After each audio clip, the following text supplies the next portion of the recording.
Hello, A Better Lived Life crew. So on the last video, I talked about a recent Forbes article that said that Americans now have over $1 trillion in credit card debt. That's over $5,700 per credit card holder. That's easily $1,250 in interest per year. $100 per month in credit card interest. But when it comes to regular users too, but especially those of us with ADHD, there are additional risks associated with credit cards. There are hundreds of studies that say just owning a credit card increases spending. So credit cards are definitely that devil on our shoulder saying, buy now, buy now. There's no pain point. We give them the credit card, we get to keep the credit card and whatever it is that we're buying. It doesn't feel real. So there's no pain point to slow us down. The consequences aren't real until later, and we are terrible at fully comprehending and balancing long-term consequences. And just having a credit card means we spend more. Then there's the pesky fees. If you pay late or don't pay enough, they're going to charge you a fee. They may also raise your interest rate, hitting you twice for the same mistake. So how do we minimize these ADHD penalties and make our future financially brighter? 1, avoid late fees.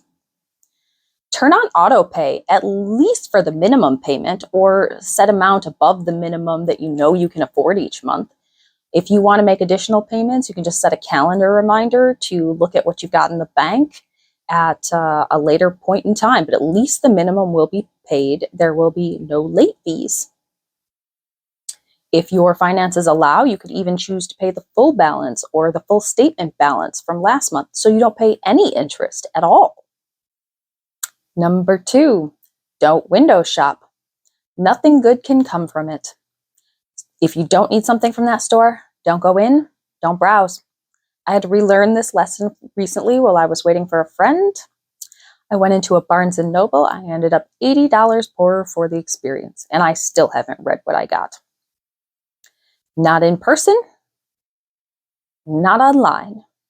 Don't window shop. If you aren't looking to buy, don't look. Retail therapy is a short-term thrill that negatively impacts our future mental health.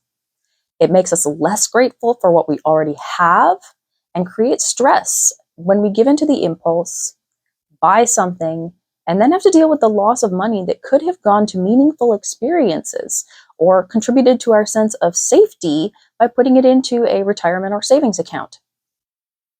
Number 3, don't carry credit cards with you, or at least no more than one. Leave the store credit cards at home unless you plan to go to that store. Knowing that we don't have our store cards with us can serve as a speed bump to prevent us from going into the store. And at least we'll think twice about how much we buy or what we get, because we won't have access to our points, our discounts, or our coupons.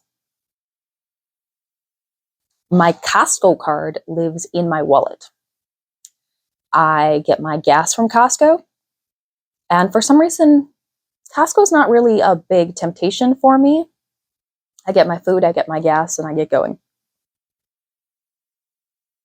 But my TJ Maxx card absolutely does not live in my wallet. Number 4, remove your credit card information from websites. It is annoying to put in our credit card information every time we want to buy something. That's a good thing. It slows us down. It makes us think twice. Turn off one-click buy. Don't save the credit card information. Next time you log into a website that you shop at regularly, but it's all stuff you don't need, delete your credit card on file. Put it in again next time. If putting in your credit card every time seems like too much work, consider using a prepaid card. Budget an amount that you want to spend And then you can't overspend. You put the exact amount you want to spend onto that card, and that card will be declined if you go over. You'll know in an instant if you have gone over what you allocated that month for that particular store or that type of stuff. This is a pretty firm line and can help you stay on a budget. Number 6, reduce down to one emergency card. This option is a bit more extreme, but if you are struggling to control the buying itch, get rid of all of your cards except for one, and that one's only for emergencies. Use a debit card, cash, or prepaid card for everything else. Now, 6B, this is an old one. Then take that emergency card, freeze it, literally. Make sure you put some food coloring into the water so that you can't see through that ice, and use it online. Remove the temptation. If you have to wait for that thing to thaw, you're going to be thinking a lot longer. And finally, 7, the nuclear option. No credit cards. Get rid of them all. If you cannot control that impulse spending, no shame. Do what you need to do and get rid of them. Online vendors take debit cards. They take prepaid cards. While it may feel like it, credit cards are not a necessity.